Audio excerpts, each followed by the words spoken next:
pwedeng labagin ng Senado ang ating konstitusyon. Pwede nilang hindi ituloy yung impeachment. Wala na masyadong pakyut. Sabihin na lang kung itutuloy ba ito ng 19th Congress to convene themselves as a trial court na wala namang kinalaman dito ang Senate President. Yung plenary ang magpapasya. Of course, kaya ka nga Senate President, the leader ka na Senate, 89% ang sinasabi, dapat harapin na yung impeachment ni Vice President Sara. Aside pa doon sa mga ibang ebidensya na nanggaling mismo sa kanyang public statements. Sa kanilang magiging boto, alam mo naman, sa panahon ng social media, pag lumabas na yan, that will be there forever. So mahiya naman sila sa kanilang mga apo at yung magiging apo ng kanilang mga apo dahil hindi sila makakalimutan. Sabi ni Harry Roque dati, haharapin niya! Yeah. Kahit anong kaso na isang pa sa kanya. Bakit wala si Bongo sa Hague? Nag-aambisyon ka ng higher position sa 2028. Kwan mo, i-hedge mo yung iyong assets, no? At babawasan mo yung liabilities. At going into 28, halos sigurado ko meron siyang ambisyon na tumakbo para higher position. Lalo na, kahit matalo siya, mananatili naman siyang senador. Yeah, no loss. Kaya hindi ako magugulat na gagawin na yon.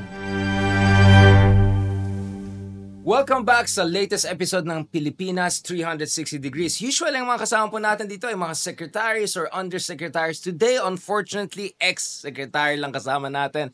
But I'm sure babawi siya more than enough. Kasama po natin si retired secretary. Ano pa naman yan? Retired ex-secretary of Political Affairs, Sir Ronald Niaos. Thank you so much, Sir Ronald. Salamat. Kunyari. Ganda rin intro mo eh. Oo, ganda ng intro natin. Ex-cabinet secretary. Ex-cabinet secretary. Hopefully sa mga susunod na kabanata, babawi tayo sa mga kasalukuyan or At least hindi ako X-Men. Yun lang. Ex-human rights. Ex-human rights. Sir Ronald, speaking of... No, not what you said. But speaking of, simulan muna tayo sa impeachment kasi kanina mukhang tuwan-tuwa ka dun sa press conference ni Senate President Chizo Escudero. Sa totoo lang, hindi ko na-gets yung sinabi niya kasi parang sabi niya, pwede mangyari, hindi pwede mangyari, hindi pwede mangyari yung hindi na pwede mangyari. What is your read? Is he trying to just dribble this hanggang mawala yung momentum or to just pass it to the next Congress hoping that he will do good enough to impress a certain DDS block, or is he just being realistic, looking at the balance of forces internally and also the momentum? Anong base niyo dito? Yung maganda sa'yo, Richard, sinamarize mo na. All of the above. Basically. Dahil sa kabila ng kanyang mga pakyut kanina sa kanyang press conference, no, ang very dominant dun sa kanyang press con ay sineset niya yung predicate. Right. Na pwedeng labagin ng Senado ang ating konstitusyon. Pwede nilang hindi ituloy yung impeachment na constitutional mandate nila, 'di ba?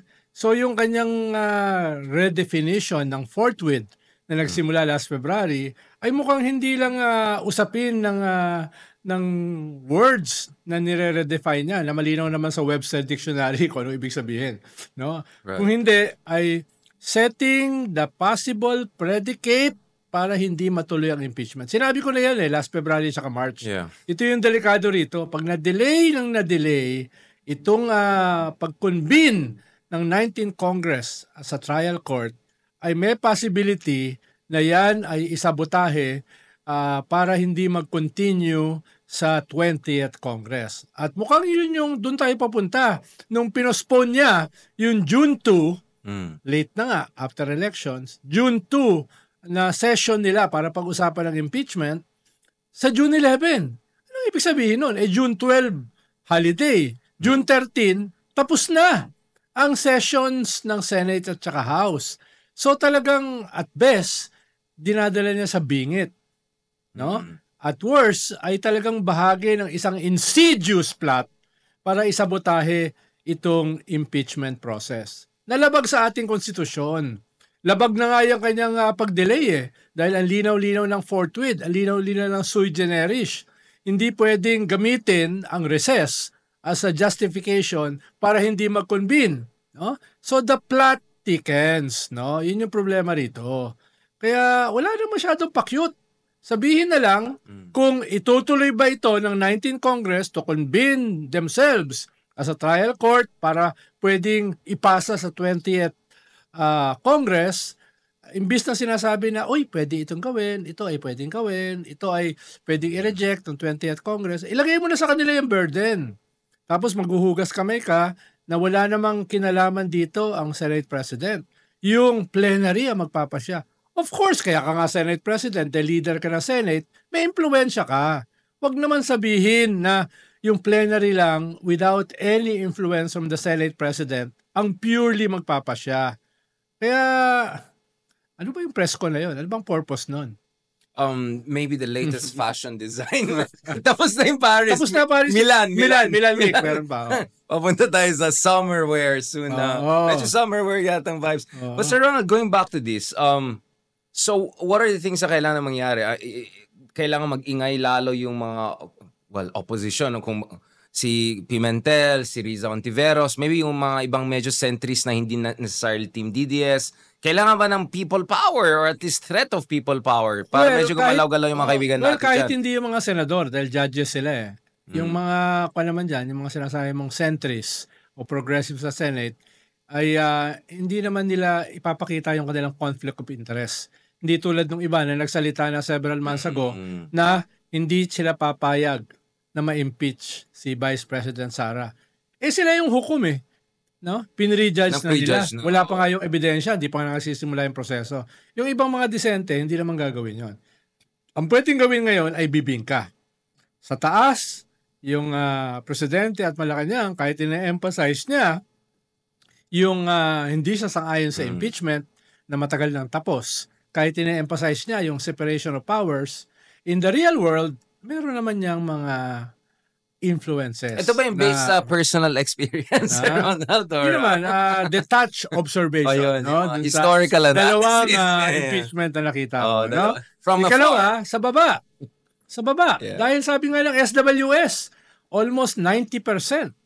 Ang 89% ang sinasabi, dapat harapin na yung impeachment ni Vice President Sara. Na sinabi naman niya 2 days ago na sang-ayon siya na ituloy. Yeah. Kahit hindi niya wini-withdraw yung kanyang kaso na final sa Supreme Court para patayin yung impeachment. Parang medyo ipokrita ng konti. Pero mismo siya, sinabi niya, tuloy na! So, dapat itong mga senador, lalo na yung kanyang mga kakampi, ay payagan ng tumuloy. No? Itong impeachment na ito.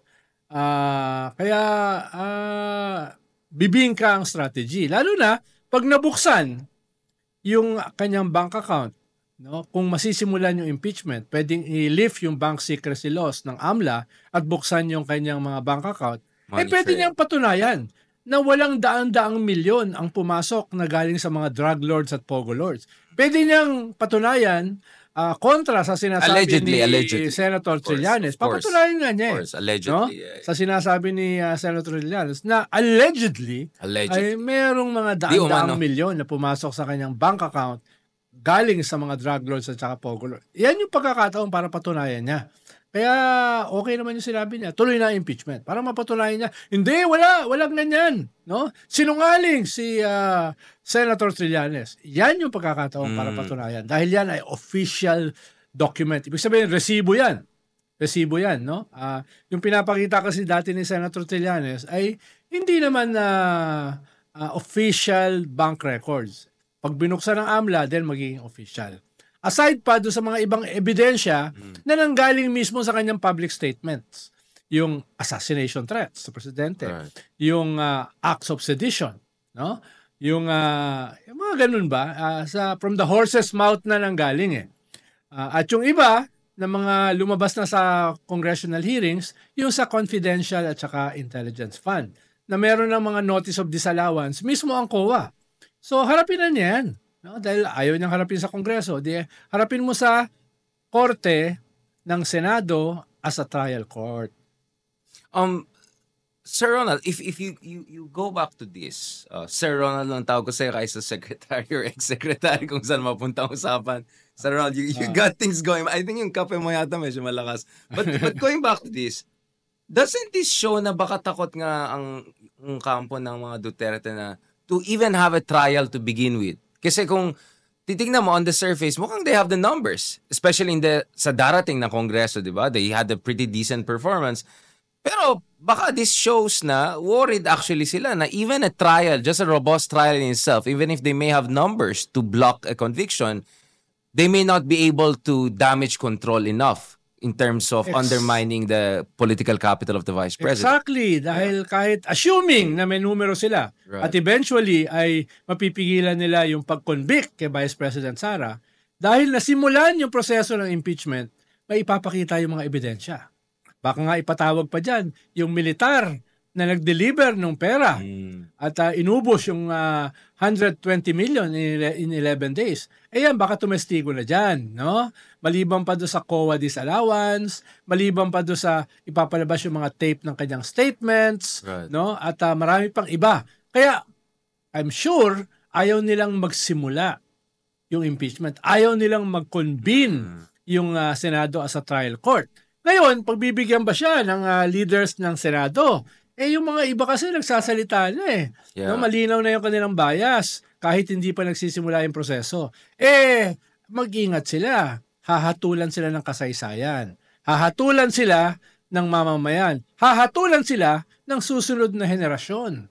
No? Sa kanilang magiging conduct, sa kanilang magiging boto, sa kanilang mga sasabihin ngayon. Alam mo naman, sa panahon ng social media, pag lumabas na yan, that will be there forever.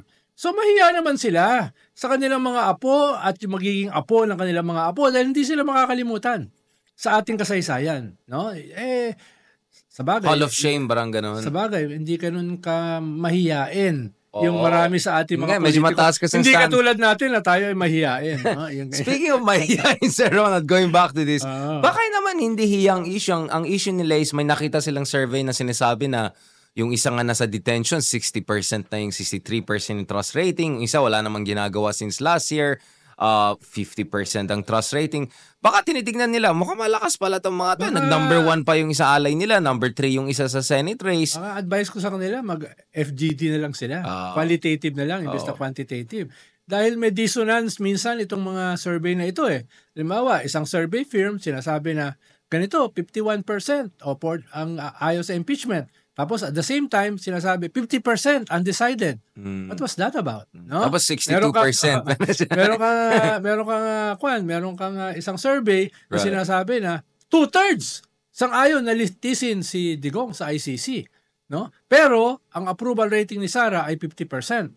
So may ganung klaseng dissonance dito sa mga ibang mga surveys na ito. Hindi ko naman nila lahat, no? Yeah. Pero I will take them with a grain of salt. Baka hindi lang grain. Right. Baka 1 kilo ng salt. no? Sige, Itong sir, mga lumalabas na ito. bago mas maraming pang magalit sa akin. I'm just being fair. I'm just asking this question. Pero Ako, hindi issue sa akin ng fair. Issue sa akin ng yung Sir Ronald, going back to this, civil society, what should they do to make sure na alam nung mga ibang senador na kung magloloko sila dito, there will be consequences down the road. Maybe not now. Some of them are incumbents. Some of them just won.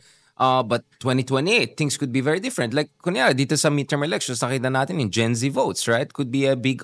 we don't have exit polls, so we don't know exactly, but I think if we do focus group discussion, lalabas sa mga Gen Zs, ayaw nila masira yung kanilang kinabukasan, ayaw nila yung mga kalokohan, mga usual traditional politics. So this could bite them come down the road, right? Definitely. Dapat kabahan sila doon sa resulta ng eleksyon. Dahil yung Gen Z, yung millennials, bahagi na yan ng civil society eh. At hindi siya na-factor in dito sa mga surveys. Lalo na, nearing the election, may mga 23-24% na soft votes. Ano ba yun? Ano yung soft votes na yun? Yan ba yung mga Gen Z? Yan ba yung mga millennials? Ibig sabihin, may emerging force na hindi nasusukat nung mga survey firms at nung mga political pundits, no, na hindi nila na-factor in, na nagpanalo kay Bam at saka kay Kiko at saka sa Akbayan as the highest Party list, yeah. party list sa kasaysayan ng party list system. Mga local candidates katulad ni Congressman Kakabag-Aw na tinalo yung mga Ecleo o si Congressman Bautista na tinalo yung pinakamayaman na nanay sa buong Pilipinas, si Cynthia Villar, no, etc. So, wag nilang i-underestimate yan, no? Right. Pag yan ay nag-scale up, pag yan ay nag-consolidate, isa yan sa hahatol sa kanila. Yan yung civil society na bago. Pag sinabi mo civil society, hindi lang naman yung mga NGOs. Right. Yan yung mga hindi kasama sa gobyerno. pero nag-a-assert ng kanilang right as citizens. May bagong citizenship na sumusupot ngayon eh. May bagong patriotism na sumusulpot ngayon na nagko-converge. Diyan sila kabahan. No? Moving into 2028. Dahil yan yung clear writing on the wall. Right. Kasi kung, yun nga yung concern ko, Sir Ronald, which is kung hindi magkakaroon ng accountability dun sa mga normal institutions mo, maghahanap ng tao ng accountability through other means. Hindi ka ba concerned na baka magkaroon ng massive protest or more political instability or baka magkaroon ng political disengagement na wala palang kwenta tong mga institution na to eh. Purong sariling interest lang tinitignan ng mga iba dyan. Well, for now, hindi naman dun papunta. Mukhang papunta yan sa balota sa 2028. Right. Pero who knows? Dahil sa ating bansa, dahil we have weak institutions, Exactly. at kung yan ay isasagad, yung weakness ng mga institution na yan, at dadalhin nila sa level ng impunity, magagalit ang mga tao. Not necessarily para pabagsakin yung weak political system, at least not yet. Right. Pero at least maging threat diyan sa system na yan. At posible na dumami yan, yung mga magmo-mobilize na yan, na medyo in-underestimate mo ang boto. Perhaps yung boto na yan ay magma-manifest into Gen Z and millennials on the streets. No? Yung aming demographics. Yan yung mga hindi na-miss nung kan eh. Yung aming sektor ng mga millennials. Yan yung na-miss eh. No? Ikaw ba? Boomer ka ba? Ano, old millennial. I think ang technical term, Sir Ronald. Ikaw yung young boomer. Old millennial. Going back to, well, I think we had enough of Jesus Cordero for this morning, but let's talk about Harry Roque. Kasi kanina, tuwang-tuwa si newly minted PNP Chief General Torre na sabi niya, ito na, may nahuli na si Teves, nauna na isa. Sabi niya, kaya harapin niya, umuwi na siya, harapin niya yung hustisya, abogado naman siya, he should know naman na there's a system. Kaysa sabi niya, magrarally-rally, magdadrama-drama siya online. What do you say about that, General Torre really focusing on the Harry Roque issue and confidently asking him to come back and face justice? Well, very prominent kasi yung issue ni Harry Roque. Right. Tapos, sinampahan na siya ng kaso ng money laundering at saka human trafficking. Tapos, medyo mayabang pa siya sa abroad. No? Binabanatan niya yan, yung conspiracy na yan laban sa kanya. Feeling kasi niya importante siya. No? Relevant. Very relevant siya. No? Lalo na pag naguhulog siya ng coin sa imburnal. At yung imburnal ay sumasagot. No? Yung ganun. Mahalaga dahil sabi ni Harry Roque dati, haharapin niya. Yeah. Kahit anong kaso na isang pa sa kanya. Talagang... No, saan niya haharapin? Doon sa Field of Tulips?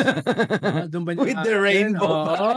Doon ba niya haharapin? Dito niya harapin. Yeah. Diba? Kaya, okay. Sa asylum center daw. Okay naman yung sinabi ni Harry Roque, ni General Torre. Dito niya harapin, no?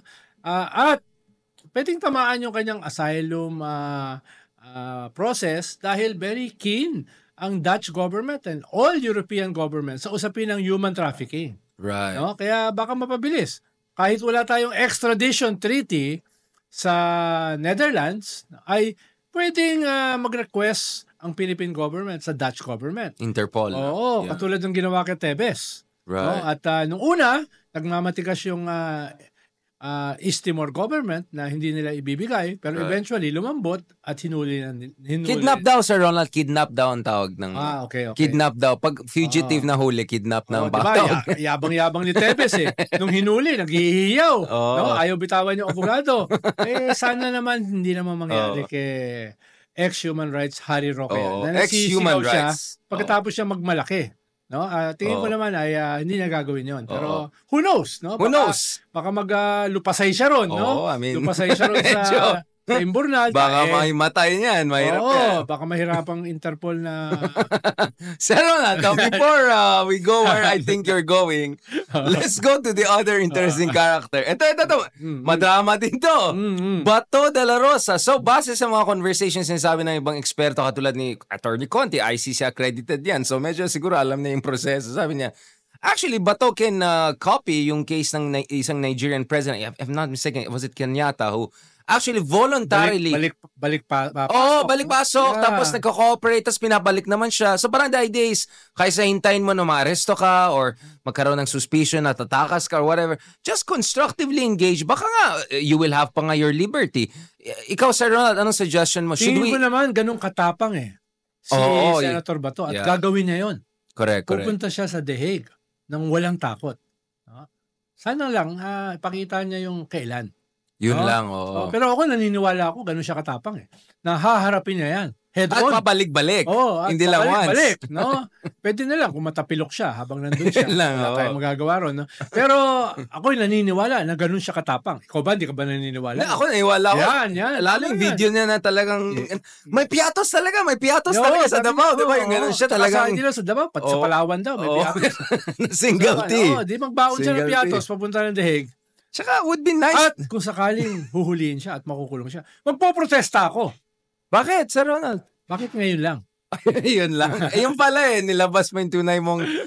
Sir Ronald, di ba kung talaga love na love niya si Tatay Digong, edi magsama sila. Sinabi niya. Kaya nga love na. Wawa naman, walang kasama ron, di ba? Kaya nga.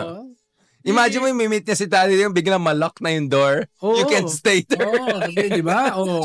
Pero magtala sila ng baraha para pwede magpusoy-dos. Habang kumakain sila ng piatos. Medyo Sabi ko nga, may museum na yata sila doon sa harap ng detention center. Kawawa naman yung mga kapitbahay. Galit na nga yung mga nakatira. Iingayan Hindi sila sanay na may nag-iingay ng gano'n. Merong museum, daming budget, no? Speaking of museum, ano kayang pwede rin kaya nila lagay yung mga pangalan ng mga beneficiaries ng confidential funds. Si Miggy Mango, si Mary Grace, si Chel Joc. Nagawa ko ng bandera ni Marian Rivera at ni Chel Joc, no? Kasama ng bandera ni Piatos at saka ni Tempura at saka ni Lapa. No? Baka nga may Richard Haydarian pa rin. Meron no? Iba yung first, parang Richard Llamas, tapos Ronald Haydarian. Hindi ako magugulat kung may ganun. No? Gawin na ng mga bandera. Ganda nun, ha? Doon sa labas ng presinto. Ganda ng talagang choreography yata ni. Ito lang ko si Harry Roque nag-choreograph but that's an interesting situation. Now, last part for this part 1 because we're gonna have another discussion later on. Big picture tayo, West Philippine Sea, yung latest na nangyari natin ito. Grand coalition potential at saka mga future of opposition and also what could happen in 2020. Bago natin puntahan yan, I want to also look at another aspect. Bakit wala si Bongo sa Hague? Ba't wala si Bongo sa Hague? Parang medyo kung ikaw ay number 1 sa Senate elections at nag-aambisyon ka ng higher position sa 2028, i-hedge mo yung iyong assets, no? At babawasan mo yung liabilities. Subukan mong i-harness lahat. Katulad ng pinackage niya yung sarili niya as pro-West Philippine Sea. Diba? Pero nung 6 na taon ni Digong ay pro-China siya. So, labanan na ito ng narrative At going into 28, halos sigurado ko meron siyang ambisyon na tumakbo para higher position. Lalo na, kahit patalo siya, mananatili naman siyang senador. Yeah, no loss. Kaya hindi ako magugulat na gagawin niya yun. Kaya tingnan natin. At mukhang hindi naman siya ganun kalapit kay Sara Duterte. Wala akong sinasabi na may hidwaan wala tayong sinasabi. Wala akong sinasabi. Pero hindi lang siya kasing close ni Bato. Ganon din ang sinabi nung mga nandun sa detention, sa labas ng detention. Sabi ko, bakit wala sila?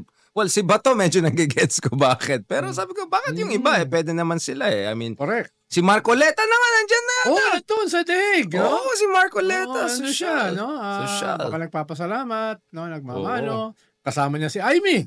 Ayun, isa pa yan si Aimee. We're not gonna close this episode without discussing Aimee Marcos. Yeah. Sir Ronald, paano daw? Kawawa ka daw ngayon, nananalo na daw si Aimee, babawi daw siya sa'yo. Kasi binubuli mo daw siya throughout the race na hindi siya mananalo. Ito na yun, namamangka sa dalawang ilog, nakapasok na sa ilog.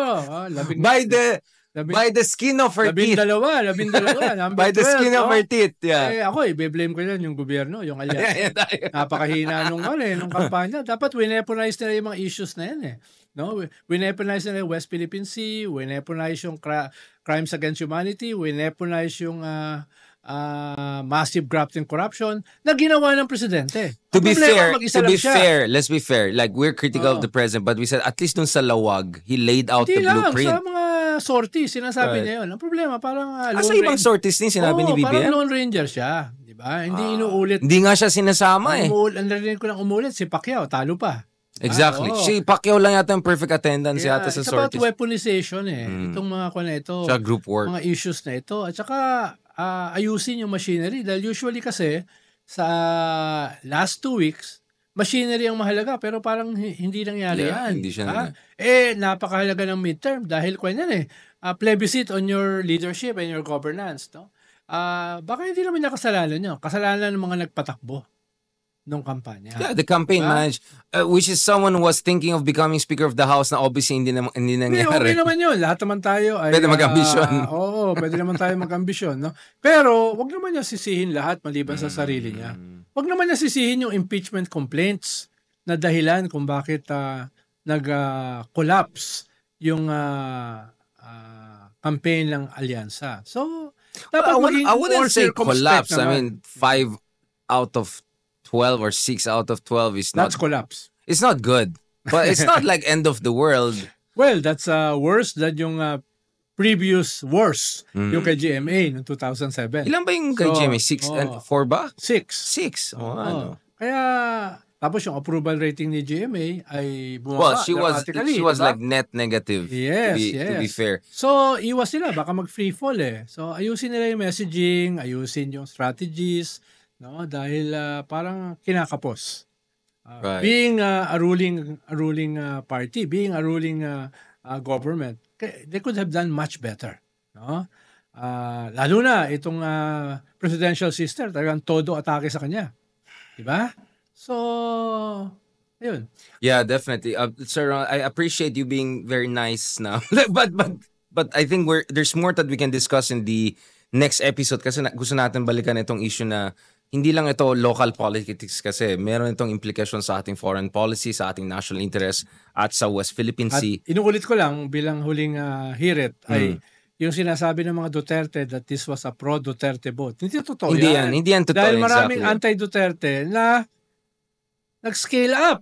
No? Right. From BAM to Kiko to Akbayan to local candidates. So, hindi ibig sabihin nun na pro-Duterte itong nangyari sa midterm. Yeah, that's what I'm saying. Like, okay, I think definitely nag-underperform ng administration. Even the president admitted that. But I think what's also clear is that it was not also a straightforward victory. Like, do you think Camille Villar will be 100% in the DDS camp? Maybe she'll also do her own thing, right? Yeah.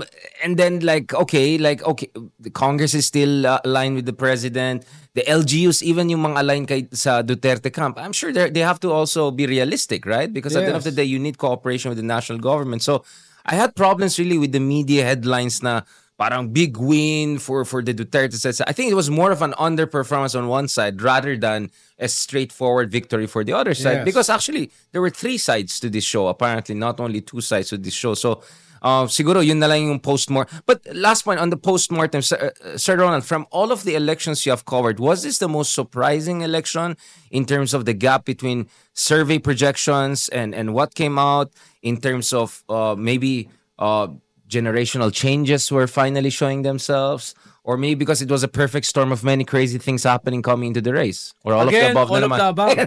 Again, all of the above. Dahil hindi na masyadong na-factor in itong demographics eh. Yeah. No? Parang territorial yung naging emphasis eh. Dito sa assessment ng survey ng mga survey firms, no? Tapos nagulat ako na may 23% daw na soft going into the elections, Right. no? At meron pang survey 3 days before the election. What was that about, no? Sino makikinabang doon sa survey na 3 days before the election, no? At nangyari yan. In terms of strategizing, you mean? Ang purpose ng survey para makapag-adjust yung mga political actors. Right. Sana ginawa na lang exit poll. No? Dahil Yeah. 3 days na lang naman eh. So, tingin ko hindi na-anticipate itong demographics ng mga Gen Z at saka ng millennials. Yung isang survey firm na credible, nakausap ko, nasabi nila ay Bakit? Meron bang hindi credible, Sir Ronald? habang ginagawa nila itong kanilang internal forensic assessment, Right. ang sinasabi nila na-underestimate namin yung Gen Z. Yeah. Na-underestimate namin yung millennials, which is practically 60% of all voters. Na-underestimate nila. At nag-deliver yon Understudy. in favor of halimbawa the Pinks na everybody malayo sa survey. Akbayan, mga 40 yan sa survey eh. Ang si Kiko, labas ng 12 at pababa. Si Bam nasa bingit. Pero lahat yan ay nagbago. Right. At hindi pwedeng sabihin nagbago lang yan nung last 2 weeks. Nagbago yan dahil perhaps, hindi, wala naman ako alam sa science na Understudied yung hindi demographic. na-factor in itong demographics ng kabataan. Hindi ito usapin ng youth vote pero perhaps large sections of the Gen Z at saka millennials ay hindi na factor in. Underrepresented dun sa clusters na ginagamit sa surveys maybe. Yes, no? At bakit iisa lang ang medyo tumama? Right. Perhaps merong dapat ayusin sa methodology or else baka wala na magpa-survey going to 2028. So kailangan ng circumspection, assessment, hindi lang individual kundi collective. So what happened? No? Rather than being defensive, rather than defending yung results. At sasabihin mo na or getting mad at us for pointing out. or sasabihin na hindi, accurate kami. Ito lang kasi yung dahilan. 1, 2, 3. Mahirap maintindihan ng tao yun, no? Paliwanag ka sa presinto, medyo. Kaya yung mga nakausap ko, sabi nila, hindi, mag-FGD na lang kami. Magka-qualitative na lang kami. Kung gano'n na magiging trend, malaki yung mawawala sa mga survey. Okay, medyo. Pero mahirap din yung focus group discussions. But yeah, kasi minsan hindi mo makuha sa isang tanong You need follow-up questions. Depende sa framework at saka conduct ng FGD. Probably it will be a combination down the road. No? Siguro yung iba na medyo may budget, i-combine nila yung survey na quantitative and then proper focus group discussion. On that note, thank you very much guys for joining us for this first part ng ating 2-part discussion with former Secretary Ronald Llamas. Sa susunod na episode naman, pag-usapan natin ang West Philippine Sea, usapan Team Pilipinas versus Team China, some would say. And of course, ano yung mga trend lines at saka yung mga possibilities and scenarios heading into 2028? Are we looking at the Grand Coalition? Are we looking at Unit Team 2.0? Are we looking at the Duterte comeback in 2028? Ano yung mga factors na dapat titingnan natin?